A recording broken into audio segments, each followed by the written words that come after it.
নমস্কার, আমি Tanushree test the বেস্টে সবাইকে স্বাগত জানিয়ে আমি আমার রেসিপি শুরু করছি। আমার আজকের রেসিপি কাস্টার্ড আইসক্রিম রেসিপি। আর ঘরে বানানো কাস্টার্ড দিয়েই আমি আইসক্রিমটা বানিয়ে দেখাবো, কিন্তু কাস্টার্ডের রেসিপিটা আমার 2-3 দিন বা 4 দিন আগে ছেড়েছি, আপনারা গিয়ে দেখে নিতে পারেন। চলুন তাহলে দেরি না করে দেখে নেওয়া যাক আমার আজকের ভিডিওটি। কাস্টার্ড আইসক্রিম বানানোর জন্য এখানে একটা কড়া বসিয়ে নিয়েছি। কড়াটা ধুয়েছি বলে জলটা এখানে দেখা যাচ্ছে। আর এখানে আমি 500 দুধকে ফুটিয়ে ফুটিয়ে কম করে রেখেছি। সেই দুধটা আমি ফ্রিজে ছিল, এখন আবারও গরম করতে এখানে দিয়ে দিলাম, হালকা উষ্ণ গরম করতে। কারণ আমি ফুটিয়ে ফুটিয়ে ফ্রিজে রেখে দিয়েছিলাম মানে সকালে, কিন্তু আজকে আমি এখন রাত্রে বানাচ্ছি, তাই আমি নষ্ট হয়ে যাবে গরমে বলে ফ্রিজে রেখে দিয়েছিলাম। এখানে দুধটা হালকা উষ্ণ গরম হয়েছে। এখন আমি এর মধ্যে হাফ কাপ দুধ তুলে নেব। এখানে হাফ কাপ মতো দুধ আমি তুলে নিচ্ছি, আর তুলে নিয়ে একটা বাটির মধ্যে দিয়ে দিলাম। এই দুধটার মধ্যে আমি এখন কাস্টার্ড পাউডার মেশাবো। এটা আমি কিন্তু ঘরেই বানিয়েছি কাস্টার্ড পাউডারটা। আপনারা দেখলে আমার ভিডিও চেক করলে 2-4 দিন আগেই বা 2-3 দিন আগেই আমার কাস্টার্ড পাউডার কিভাবে ঘরে বানানো যায় সেটা আছে, সেই ভিডিওটা আপনারা দেখে নিতে পারেন। এখানে আমি নর্মাল চামচ যেগুলো হয়, এই যে নর্মাল চামচ, এই চামচের 3 চামচ কাস্টার্ড পাউডার এর মধ্যে দিয়ে দেব। এখানে আমি 1 চামচ দিলাম,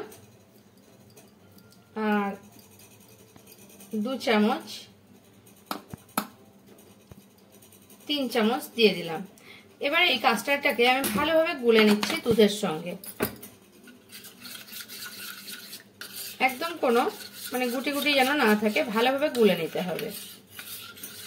এখানে আমি 2 চামচ চিনি দিয়ে দিচ্ছি, কারণ আমি কাস্টার্ডে চিনি মিশিয়েছি, তাই আমি 2 চামচই দিয়ে দিলাম। খুব বেশি দেব না, খুব বেশি দিলে ভালো লাগবে না।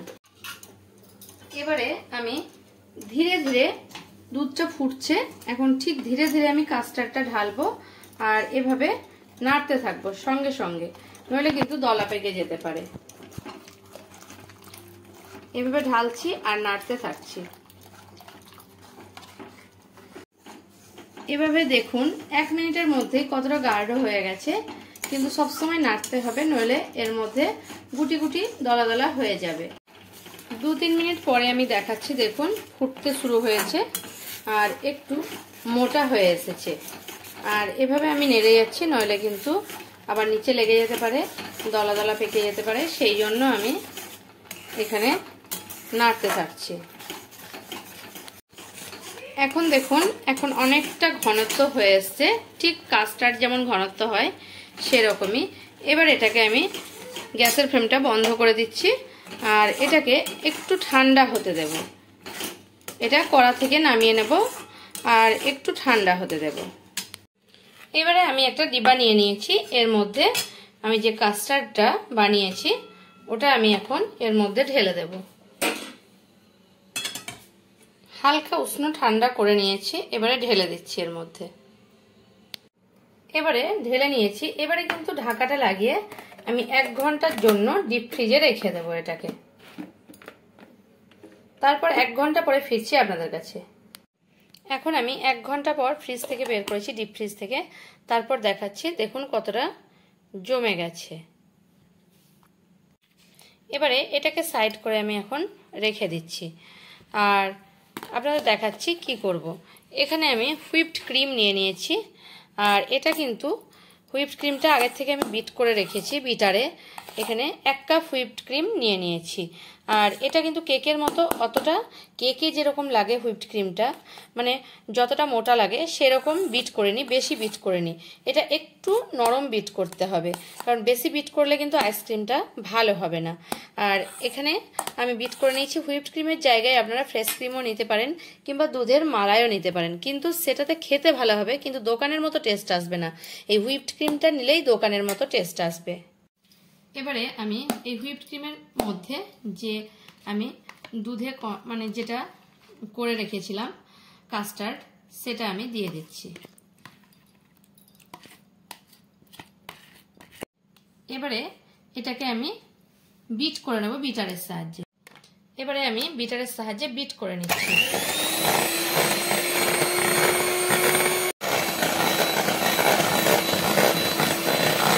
হয়ে গেছে। এখন আমি একটা এই যে ডিবার মধ্যে আইসক্রিমটা বসাবো, তাই আমি এই ডিবাটা নিয়ে নিয়েছি। আর দেখছেন তো কতটা একদম ক্রিমি তৈরি হয়েছে। এবারে আমি ডিবার মধ্যে ঢেলে নেব। আমি এই ডিবাটার মধ্যে ঢেলে নিচ্ছি।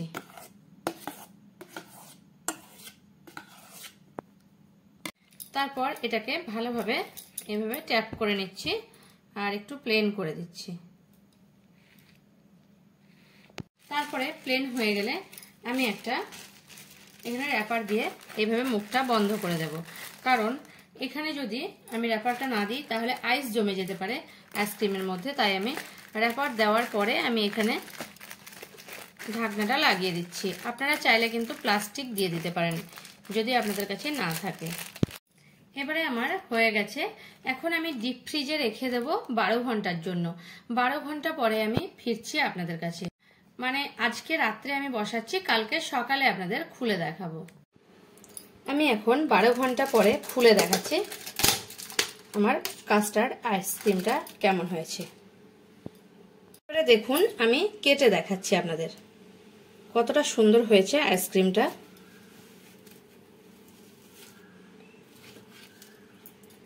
দেখুন আপনাদের দেখাচ্ছি কতটা সুন্দর হয়েছে। আর আমার ভিডিও যদি আপনাদের ভালো লেগে থাকে তাহলে আমার চ্যানেলকে সাবস্ক্রাইব করার অনুরোধ রইল। আর কমেন্ট করে জানাবেন আমার এই রেসিপিটা আপনাদের কেমন লাগলো। যদি ভালো লেগে থাকে তাহলে একটা লাইক করতে ভুলবেন না, আর প্রচুর প্রচুর শেয়ার করবেন।